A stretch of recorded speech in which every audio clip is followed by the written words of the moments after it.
our senior correspondent, Norris, Trent, who's just back from another trip to Ukraine, where she travelled along the vast front line along the east and south of the country. Good to have you with us in studio this morning, Catherine. Firstly, talk to us about Bakhmut. You spoke to soldiers there and they had an awful lot to say, as you would expect, about the bloody battle that had waged there for months. Yeah, for 10 months, the bloodiest battle of the war. We filmed with soldiers from the 57th Brigade of the Ukrainian Armed Forces who were just back. They'd spent months inside the city, holed up underground. You can only imagine how bad it was been. And now they were fighting on the outskirts. We weren't allowed to reveal the exact location for obvious reasons, but they were trying to push back. And they were pretty much exhausted, still determined, but, you know, they were feeling that they were still coming under heavy fire. And indeed, we heard it ourselves when we were interviewing them, just how unstable at the time that front line remains. They told us now the Russian troops are using extensive drone technology, as they are, but in the beginning of the war, the Ukrainians were making much better use of surveillance drones. Now the Russians basically can see everything that they can see, so it's extremely dangerous when it's a clear day. They come under a lot of fire. They say the Russians are firing their artillery precisely, and that they also had heavy losses. So I just want you to watch this extract of one of our reports with these guys just back from the Bakhmut area, and just you can see in their eyes how tired and how tough that battle was. В смислі, не дати їм зробити цього. Ми взагалі вели той контрнаступ. Зайняли їхні позиції. Тепер, коли ми поїхали, вернулися назад. Прицільно стріляють. Багато наших втрат. Це сюди прилітає до нас. А повернете Бахмут місто? Я не можу сказати такого. Я не знаю, чи я завтра виживу, ви мене питаєте, чи я верну Бахмут.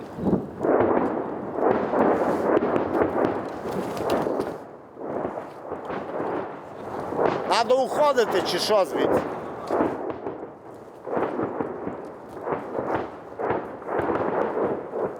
So we actually had to end that interview there. We were due to go with that brigade to an artillery firing position, but they said it was just too dangerous. They'd been hit in previous days, and we later found out that they were hit again later that afternoon. So very, very unstable there on the edges. Bakhmut has been the centre of the fighting, but there's a whole range of places where it's just been pretty intense in recent months. The front line is some 900 kilometres there, going right from the northern border, up near Kharkiv, down the east and in the south as well, of course. Very difficult situation, obviously, for the civilians who remain in and around those areas. They've been caught up in near constant bombing, particularly in the town of Avdiivka, further south in the Donbass. We saw that you were reporting from there as well. Yeah, this is this town which is basically becoming more and more surrounded. Avdiivka has been on the front lines since 2014. It was actually occupied by Russian forces for 3 months in 2014, because obviously the war in Ukraine has been going on for 9 years now. It's just, you know, the full-scale invasion since February 22. And now the Russians are again closing in and they're bombarding it day and night. Barely a minute went past when we were in that town without us hearing incoming fire. There are some people who stay there. Before February 2022, there were around 32,000 people in this town, we were told. Now there are less than 2,000. Some of those who stay there are elderly people, isolated.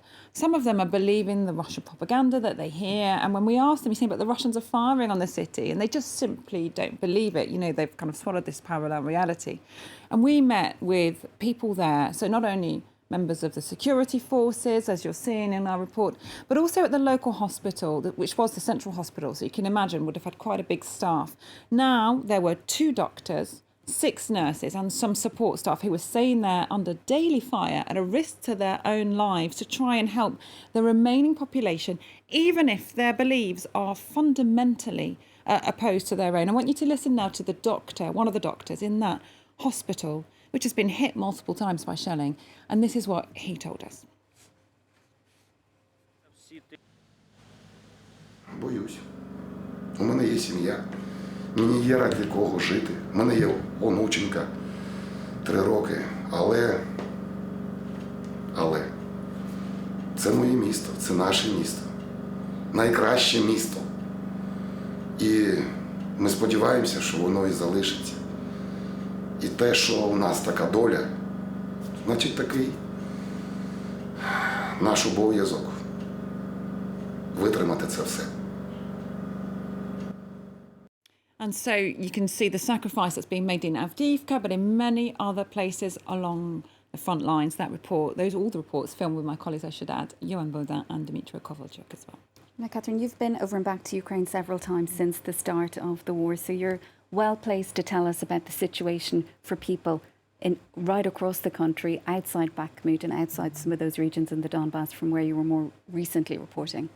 That's right, because we concentrated a lot of our reporting on the front lines, but travelling through Ukraine in other cities, of course the war is impacting them too. We've seen the recent strikes on Kyiv, but in fact that's been a daily or rather nightly reality for cities hundreds of kilometres from the front line, well, for more than a year now.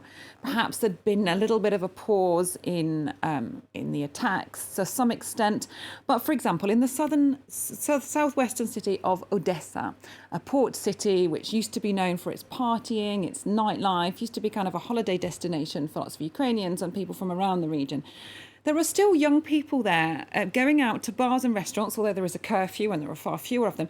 I want you to take a look at this little snippet which was filmed by my colleague Johan Bodin in the night when we just got back from the front line. And look, you know, there are people there dancing in the streets. There's a bit of music, if we can hear that. And you have got these young people, so it feels rather strange when you're coming back from the front line. And yet, you know, they do want to keep on living. You know, this is one of the things people say, you know, we want Ukraine to keep on existing, and these young people are kind of what people are fighting for. It feels quite surreal in a country at war in the east. There are very few people in the towns and cities. And in other places, you've got people trying to carry on and live as best they can, although clearly still very marked by the war. A sense of normality in some places then, Catherine. Thank you so much for that. That is our senior correspondent, Catherine Norris Trent, who is just back from another trip to Ukraine.